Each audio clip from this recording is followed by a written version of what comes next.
पूर्वी स्थानिक स्वराज्य संस्थेच्या सर्व मुदत संपलेल्या स्थानिक स्वराज्य संस्थेच्या सर्व निवडणुका घेण्याबाबत निर्देश दिलेले आहेत आणि या दृष्टीने स्थानिक स्वराज्य संस्थेच्या या निवडणुकीच्या दृष्टीने आपल्याशी संवाद साधावा आणि आपल्या माध्यमाने मतदार, उमेदवार, राजकीय पक्ष व इतर सर्व संबंधितांपर्यंत हा संदेश पोहोचण्यासाठी आज आम्ही राज्य निवडणूक आयोगामार्फत ही पत्रकार परिषद आयोजित केलेली आहे।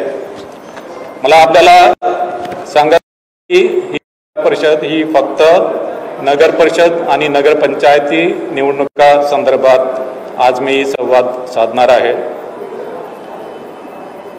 राज्यामधल्या ज्या निवडणुकीस पात्र असलेल्या 246 नगर परिषदा आणि 42 नगरपंचायतीच्या सार्वत्रिक निवडणुका राज्य निवडणूक आयोगामार्फत घेण्यात येणार आहे आणि यामधून एकूण 6,859 सदस्य आणि 288 अध्यक्ष यांची निवड होणार आहे। 246 नगर परिषदांमध्ये नवनिर्मित नगर परिषदा समावेश आणि 236 नगर परिषदांची मुदत संपलेली आहे। राज्यामध्ये एकूण 147 नगरपंचायती आहे, त्यापैकी 42 नगरपंचायतीसाठी निवडणूक होत आहे। त्यामध्ये 15 नवनिर्मित नगरपंचायती आणि 27 नगरपंचायत मुदत यापूर्वी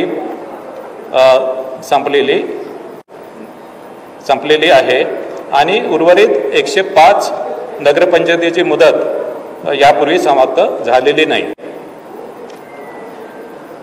नगर परिषदची साधारणतः सदस्य संख्या ही 20 ते 75 आहे आणि नगरपंचायतची सदस्य संख्या ही 17 आहे।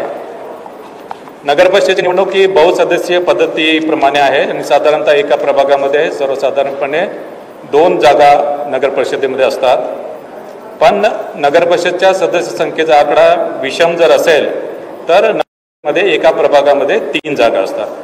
म्हणजे साधारणतः मतदारांना 2 ते 3 सदस्यांसाठी वोटिंग करावं लागेल। याशिवाय नगर परिषदेचा एक अध्यक्ष आहे, यासाठी सुद्धा मतदान करावं।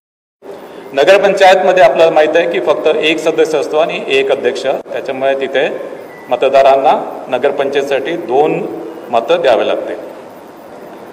नामनिर्देशन हे पूर्णपणे राज्य निवडणूक आयोगाने जे संकेतस्थळ विकसित केलेले आहे त्या संकेतस्थळावर ऑनलाईन नामनिर्देशन पत्र स्वीकारले जातील आणि एका प्रभागामध्ये एका उमेदवाराला जास्त नामपत्र